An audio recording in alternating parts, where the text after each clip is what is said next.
নড়াইল 2 আসন। নড়াইল 2। ত্রয়োদশ জাতীয় সংসদের সংরক্ষিত নারী আসনে বিএনপির মনোনয়ন ফর্ম সংগ্রহ করেছেন জুলাই আন্দোলনের সময় আলোচিত ফারজানা সিথি।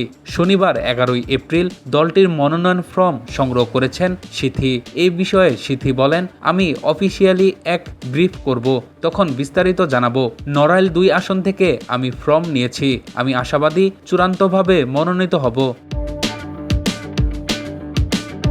2024 সালের আগস্টে শাহবাগ থানায় সেনাবাহিনীর এক কর্মকর্তার সঙ্গে বাগবিতণ্ডায় জড়িয়ে সামাজিক যোগাযোগ মাধ্যমে ব্যাপক আলোচনা সমালোচনার মুখে পড়েন ফারজানা সিথি।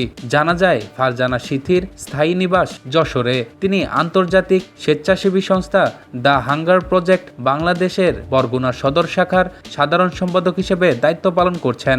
পাশাপাশি তিনি government college of applied human সায়েন্সের 2019-20 শিক্ষাবর্ষের শিক্ষার্থী।